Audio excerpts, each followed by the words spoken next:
Change. I'm Mike Hauck. I'm your host. I have a special guest with me today, Markus Lacher, who happens to work with me. And thank you, Markus. I can't do that because I'm not German. I'll never get it completely right. I mean, I am German according to my ancestry, but I don't speak German, so it doesn't really count. I'm like a faux German. I don't know. You can tell me later. Markus and I have had the pleasure of knowing each other for more than a decade. I don't know exactly how long now, and worked together for about 8 years, I think, at this point, between two different jobs, maybe 9. 10 years. I started 2015 at... Yeah, but remember, there was 2 years where we didn't work together because I worked at that other place. It was nice years, yeah. Yeah, right. See? Anyway, Markus, tell the audience a little bit more about your background other than the fact that you're not originally from Tampa. You mean that I'm from Arkansas, Little Rock? Sure, if that's what you're going with. No. Well, I don't know if much to tell, but besides being much younger than Mike, I'm already as well, unbelievable, like 35 years somehow in the business, right? At least 30 years. I can't count anymore. Everything over 15 years is a long time. Right. But yeah, I started out with Dynamics, with CRM, like when the first 1.0 came out. That's where I think where the first time I worked on. When I came here to the States, I first worked actually in a crowdsourcing company, which was pretty cool, where we build software through a crowd.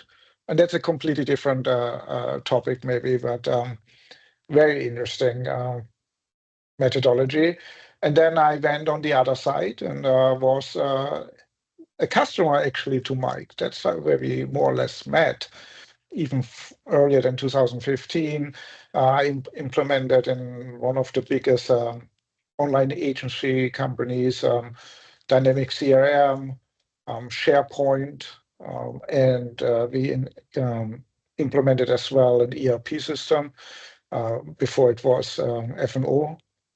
Anyway, that's how it started out.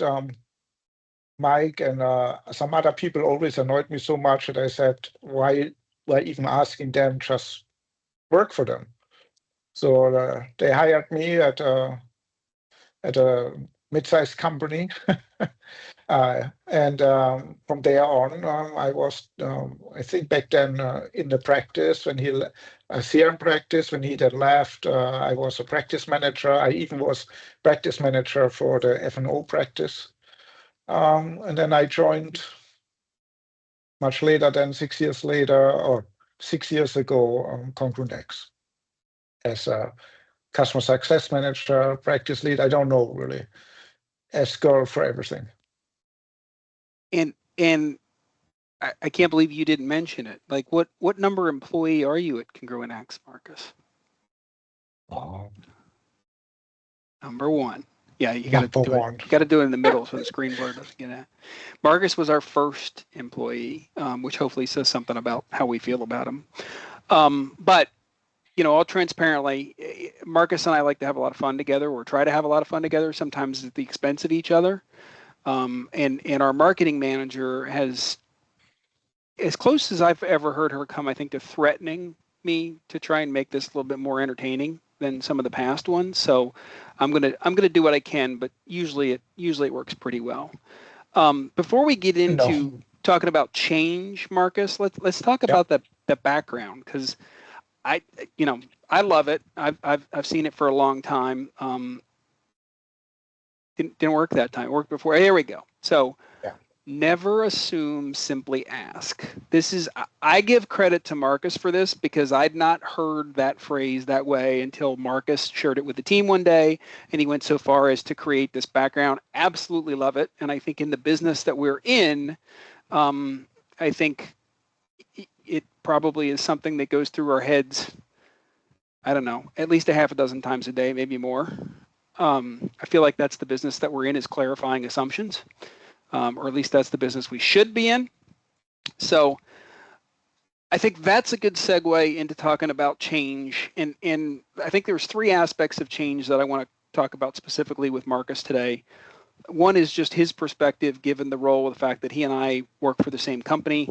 I've been in the same industry for a long time and have worked with a lot of different clients, and what we kind of experience in our engagements with our clients relative to change. So we'll start there. Markus, kind of what's your perspective? What do you see today? And is what you see today from clients relative to change any different than it was 10 years ago? You asked me what was 10 years ago. I don't even know what I ate yesterday for breakfast. But unfortunately, no, I probably do. I actually know too, because I'm on this weird diet right now. Exactly, and that's why I know that.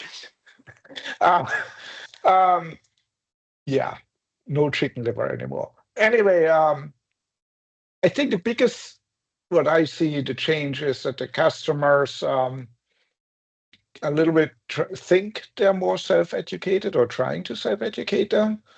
Especially what came with AI, it's really easy to go in ChatGPT and ask a question and get the answer back, right? And that challenge us sometimes, like, they find something and they tell you, oh, that's so easy, we can do it this way, but often it's not really the right answer. They might not have questioned the AI enough to figure out if it's true or not. As we know, good things come from AI, but you need to as well sometimes ask the right question to get the right answer, right? So I was going to ask you about AI and change later, but now that you've already gone there. Well, that's the biggest change I saw in the last 10 years. We'll come back to my previous question, but I don't think he answered my previous question. So we'll come back to my previous question, but let's stay on the AI topic for a second. All right. Do you think, when you think about obviously AI is improving at a pretty crazy pace, if you think about the last couple of years, do you think that how a business perceives and reacts to AI and how they incorporate AI is a big part of change management, or is it at this point more just a part of kind of success and continued existence? Is it a necessity, and regardless of how they feel about change management, they're doing it anyway? Or do you think the companies that embrace it and maybe have better change management are ahead of the game? What's your thoughts? Oh boy. So first of all, because of my background, I can only say what I think, and that's a big assumption, right? Anyway, I think it's right now just a necessity. I feel like companies understand there's no way without AI, so we go with AI. Now there are big companies, they officially might not yet allow using AI. They are afraid of security and other things. Security, legal, and compliance, absolutely. Right, but they still use often in private AI, right? Outside of work. We all, it's funny, and I don't know the answer, if this is the right answer, or if it's an answer, but when maybe it's like 100 years ago when in America the schools started with multiple choice. And now it's almost only multiple choice for a lot of things. It's just there. Believe it or not, Markus, I'm not that old. I wasn't around to see it, so I don't know exactly how long ago it was. It was a choice before I got to school. Okay, just so you don't make any. I don't want you to make that assumption. But I really thought you knew how that came. Yeah. No. No. So you're younger than I thought. But anyway, so it's just, I think it's now almost people feel I have to do it. And of course, we see tremendous help to do things faster. But of course, there's a side effect too. But I don't think many companies think about change management about this, at least the clients I work with. And I think that I thought now and said at least 4 times think. Anyway, there should be some change management thinking about it. and how to bring it in the right way that it doesn't get the Wild West. You've been doing this a long time, like I have. If you think about the clients that you interact with today, how many of them really have formal change management teams and processes baked into what they're doing organizationally? Would you say it's, and I'm just looking for percentage wise, is it 10%? Is it 50%? Is it like, just based on what you know with the clients that you've dealt with, because you and I together have probably touched well over 100 clients, and you've touched many that I haven't been involved in. Oh, it really depends. I think in the small, medium business, like almost 0%. And then in the enterprise, I see it like 30%, they have it in there, but it doesn't mean they follow it. It's more like as well, it's in your company book, but it's not always very well followed. So some people might think this is tangential. You might even think it's tangential, but I think it's related. When you think about, there's all these industry statistics, we talk about them, they're all over our website, right? Where roughly half the people who implement a CRM system organizationally consider it to be a successful implementation, right? And when I say that, that doesn't mean it doesn't work for them. What it means is it doesn't do what they expected. It doesn't deliver the outcome or the value that they expected out of the investment. From your experience, do you think that's because the system is bad, the system was poorly implemented, or do you think the organization didn't do a good job with the change management and what the expectations of the system were, or what they should have been? Is it more the technical aspect of what was implemented, or is it more? No, it's literally the latter one. Like I always say, when I talk with, it's getting hard. Either I think too much or the head is a little bit heavy. Anyway, Could be both. I guess so. I have a big head. Right? It could be the hat. Yeah. No, I mean my head, not head. Head. Your English is horrible, Mike. You need to separate head from head. It's like I'll make sure. viper. I'll make sure Tasha posts the transcription with this so it's crystal clear to everybody, because I'm sure the transcription is going to be right on. Yeah, I want to see your words transcribed. Just point, like, is it this or is it this, right? That'll help. All right, next time it's a combination, but it's the latter one. I think what I try always to tell the client is, for me, success is not implementing a system. That's easy. It's almost like, I say, blue collar, like, and you do it. The hard part is that the people are using it how they should do, right? And in get there, you need as well have a really good change management. We actually had one client many years ago who did a really good job, right? They had put together a change management team, and during development and building, they started newsletters, right? And they came up with a name. They made a big competition in the company, and it came a dinosaur name out of it, funny-wise. Not related to us. And they sent out every week a newsletter, right? Hype the people up. And in the newsletter, they had in their educational stuff, like, hey, here's the screen and how you do it. So then it came to testing, almost everybody already knew what's coming without even knowing it's coming. You know what I mean? Mm-hmm. And that's helped really a lot. So that they dedicated a team to it, and I think it did cost them more because they created as well a lot of training videos, all these things. But in effect, I think they saved a lot of money because people were on board. Listen, most of the time, somebody decides we want to build something, and the users, the owners, are not really consulted. So they don't own it. They just come to the meetings and say, and then they get something thrown out there. And because they don't feel they own it, then it's automatically not so good. You know what I mean? They don't feel like they were engaged or involved in the creation. They were just giving it to them, right? Yeah. And that's the agree. biggest problem I see often, right? Okay. Cool. In terms of change. You made me think while I was doing that. Is it fair to say that to some extent, a lot of organizations view change management kind of the same way they view testing?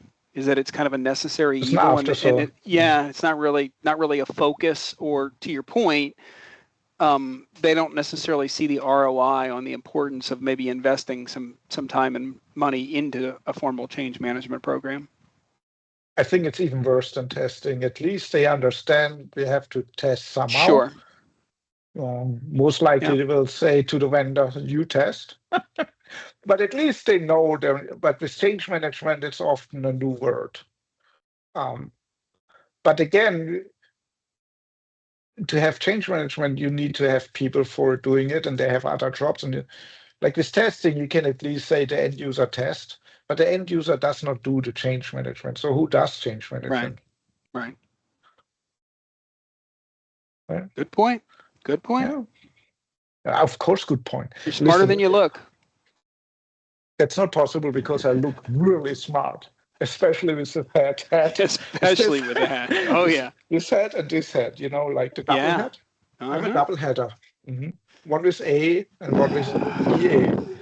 And one has a T and the other one has a D. Just when I thought this was going well. I was looking at the time, and I try not to make these too long, but I had one other topic, and it's something that you and I talk about a lot, and we enjoy talking about a lot. And I don't know if Tasha will end up including it in the finished product or not, but we'll let her make that decision based on the content. Okay. And I'm trying to figure out, I can't quite make out the logo on your shirt.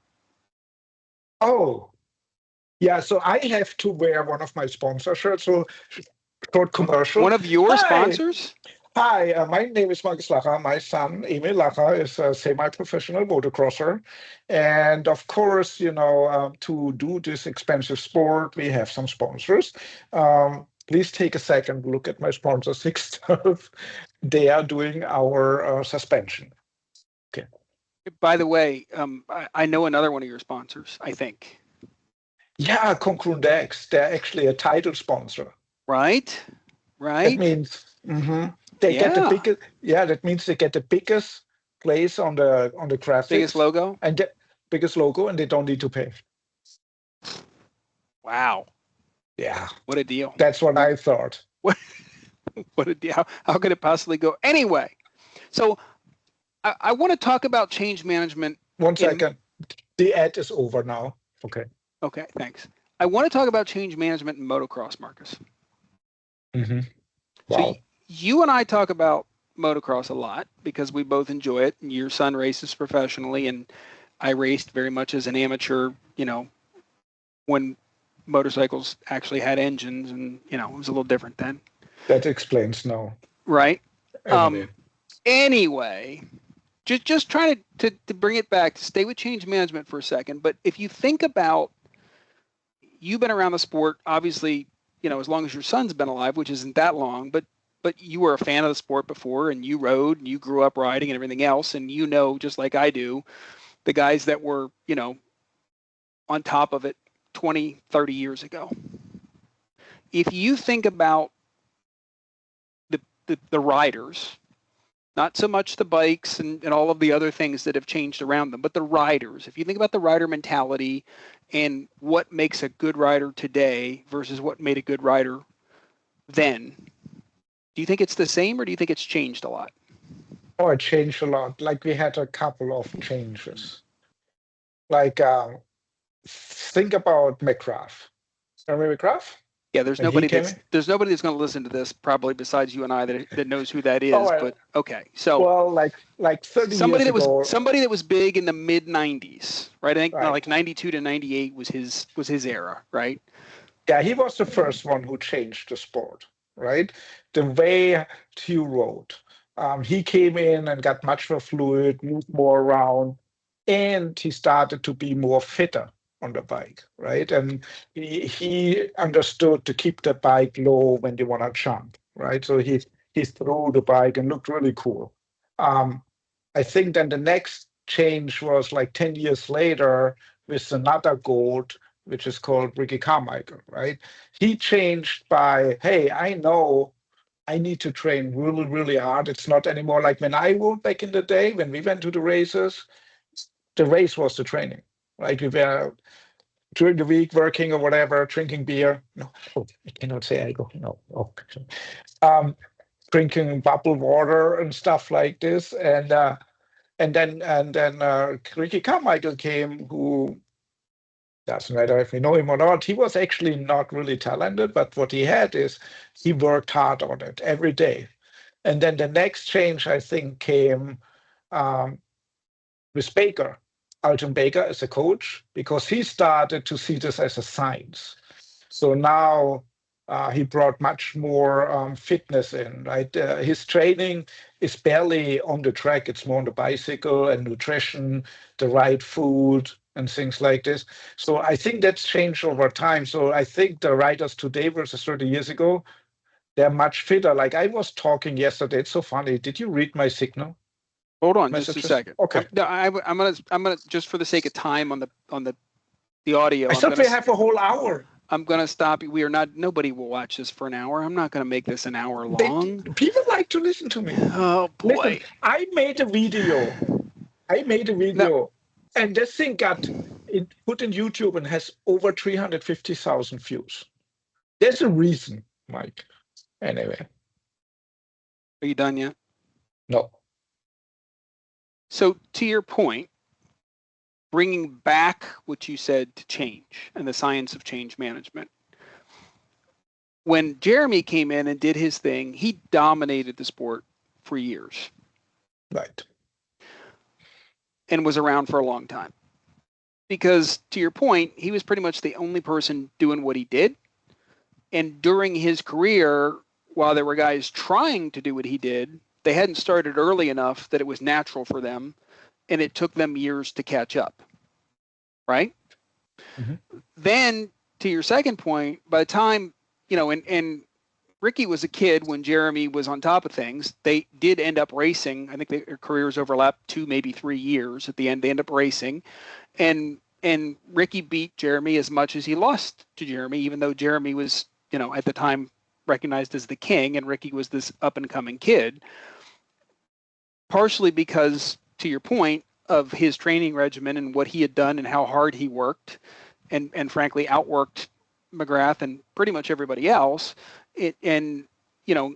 started to change things. And it feels to me like then we started to see more guys like that, more guys kind of following Ricky's program. And I've heard professional riders over the years say that Ricky really changed the sport in terms of that professionalism and that work effort, because to your point, the 70s and 80s, a lot of guys, raced Saturday night and then went out and partied afterwards.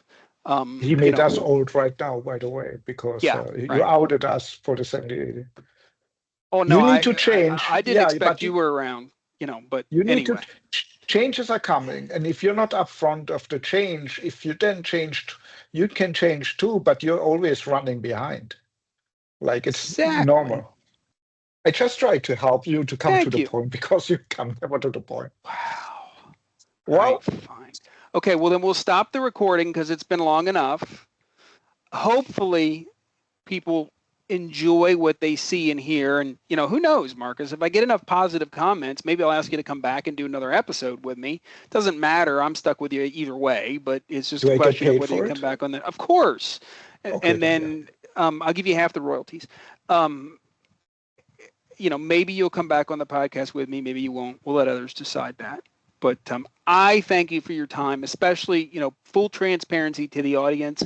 We're recording this on July 3rd in the late afternoon, and somebody, I won't name any names, was not particularly happy with the scheduling. So I just want to go on record and thank you for making time for me right before holiday.